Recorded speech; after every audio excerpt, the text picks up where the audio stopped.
Hi good morning everyone. ನಾನಿವತ್ತು Gauri fish ಸಾಂಬಾರನ್ನ ಹೇಗೆ ಮಾಡ್ಕೊಳ್ಳೋದನ್ನು ತೋರಿಸ್ಕೊಡ್ತಾ ಇದ್ದೀನಿ. ನಾನಿಲ್ಲಿ 1 kg ಗೌರಿ ಮೀನನ್ನು ತೊಗೊಂಡಿದ್ದೀನಿ. ಇದಕ್ಕೆ ನಾನೀಗ 3 ಈರುಳ್ಳಿ ಹಾಗೆ 1 ಟೊಮೆಟೊ, ಸ್ವಲ್ಪ ಅರಿಶಿನ ಪುಡಿ, ಕಾಯಿ, ಸ್ವಲ್ಪ ಶುಂಠಿ, ಬೆಳ್ಳುಳ್ಳಿ, ಹಾಗೆಯೇ 1 ಚಕ್ಕೆ, 1 ಮೊಗ್ಗನ್ನು ಹಾಕ್ಕೊಂಡು, ಹುಣಸೆ ಹಣ್ಣನ್ನು ಬೇಕಿದ್ರೆ ಹಾಕ್ಕೋಬೋದು, ಆಪ್ಷನಲ್ಲು. ಯಾಕಂತಂದರೆ ಟೊಮೆಟೊ ಹಣ್ಣು ಹಾಕಿರ್ತೀವಿ ನಾವು ಆಲ್ರೆಡಿ. ನಾನು ಹುಣಸೆ ಹಣ್ಣು ಸ್ವಲ್ಪ ಹಾಕ್ತೀನಿ, ಯಾಕಂದರೆ ಚೆನ್ನಾಗಾಗುತ್ತೆ ಅಂದ್ಕೊಂಡು.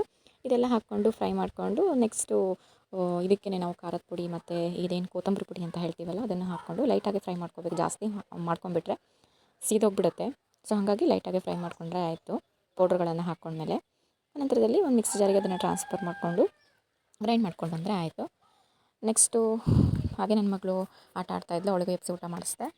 ನನಗೆ ಡೈಲಿ ಲಾಗ್ಸ್ಗಳನ್ನು ಮಾಡಬೇಕು, ವೀಡಿಯೋನ ಅಪ್ಲೋಡ್ ಮಾಡಬೇಕಂತ ತುಂಬಾ ಇಂಟ್ರೆಸ್ಟ್ ಇರುತ್ತೆ. ಆದರೆ ಅಪ್ಲೋಡ್ ಮಾಡೋಕ್ಕೆ ಆಗ್ತಾ ಇರಲ್ಲ, ಕೆಲಸಗಳೇ ಜಾಸ್ತಿ ಆಗಿ ಹೋಗಿಬಿಟ್ಟಿರುತ್ತೆ. ಆದರೂ ಕೂಡ ಗ್ಯಾಪ್ ನೋಡಿಕೊಂಡು ವೀಡಿಯೋನ ಅಪ್ಲೋಡ್ ಮಾಡ್ತಾ ಇರ್ತೀನಿ. Thank you for watching.